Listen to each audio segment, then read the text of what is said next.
नवरात्र की कहानी माता रानी की बहुत ही पवित्र और प्रेरणादायक मानी जाती है।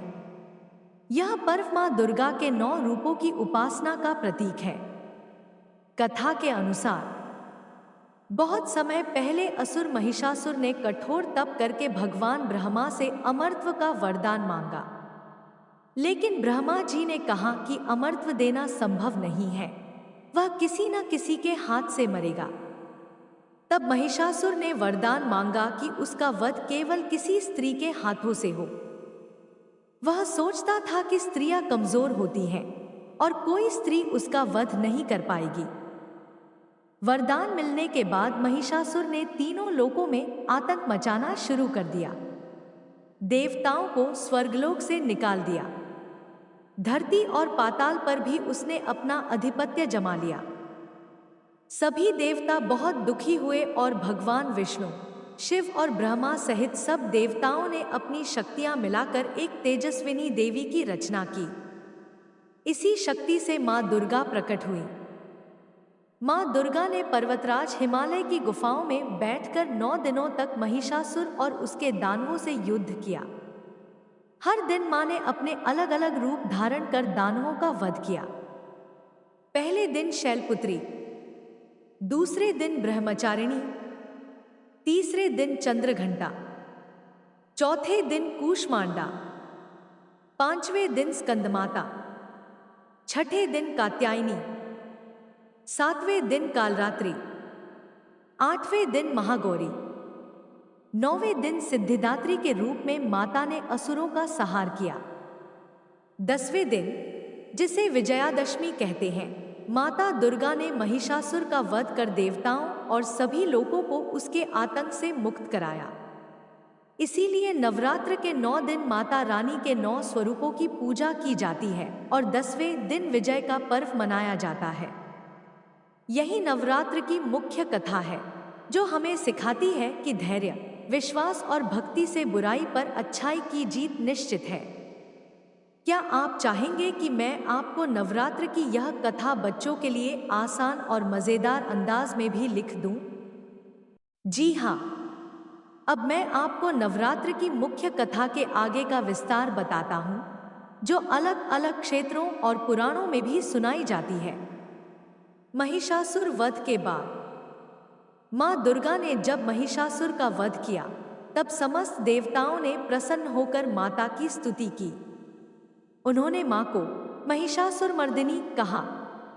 देवताओं ने कहा, हे मां, आपने हमारे प्राणों की रक्षा की है, संसार को अधर्म से मुक्त किया है।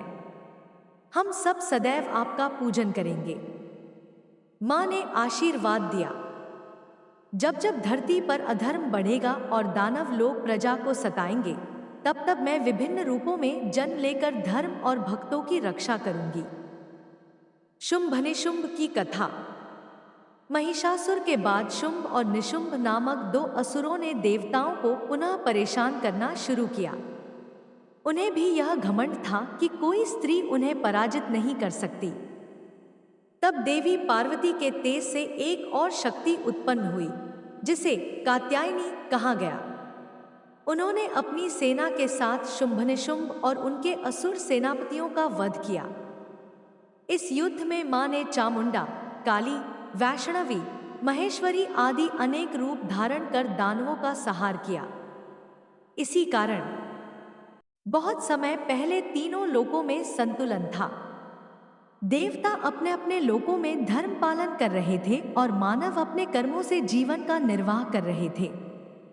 लेकिन समय समय पर असुरों की शक्ति बढ़ जाती थी और वे अधर्म के मार्ग पर चलकर संसार को भय और दुहक से भर देते थे। ऐसी ही एक कथा है महिषासुर की। महिषासुर एक महाबली असुर था। उसका जन्म असुर कुल में हुआ, लेकिन उसने कठोर तप करके ब्रह्मा जी को प्रसन्न कर लिया। ब्रह्मा जी ने कहा, वत्स, वर मांगो। महिषासुर ने सोचा कि यदि मुझे अमरत्व मिल जाए तो मुझे कोई हरा नहीं पाएगा। लेकिन जब ब्रह्मा जी ने स्पष्ट कहा कि अमरत्व किसी को नहीं दिया जा सकता, तब उसने चालाकी से वरदान मांगा कि उसका वध केवल किसी स्त्री के हाथों से हो। उसे विश्वास था कि स्त्रियां कोमल होती हैं और कोई स्त्री योद्धा उसे हरा नहीं सकती। ब्रह्मा जी ने उसकी भक्ति से प्रसन्न होकर वरदान दे दिया। यह वरदान पाकर महिषासुर का अहंकार कई गुना बढ़ गया। वह देवताओं पर आक्रमण करने लगा। उसने इंद्र को स्वर्गलोक से निकाल दिया, सूर्य, चंद्र और वायु। जब महिषासुर, शुंभ, निशुंभ और रक्तबीज का अंत हो चुका, तब देवताओं और ऋषियों ने माता की आराधना करते हुए कहा, हे जगत जननी, आपने हमारे लिए बार बार अवतार लेकर दुष्टों का नाश किया है। आपके बिना यह संसार अंधकारमय हो जाता। माता ने उत्तर दिया, वत्स, मैं केवल तुम्हारे लिए ही नहीं बल्कि हर प्राणी के कल्याण के लिए अवतरित होती हूँ। जब जब अधर्म बढ़ेगा तब तब मैं पुनः प्रकट होऊंगी। जो भी मनुष्य नवरात्र के 9 दिनों में मेरा व्रत और पूजन करेगा, उसे मैं संकटों से मुक्त करूंगी और उसकी मनोकामनाएं पूर्ण होंगी। दुर्गा सप्तशती की कथा। ऋषियों ने माता की महिमा का वर्णन देवी महात्म्य और दुर्गा सप्तशती के रूप में किया। इसमें 3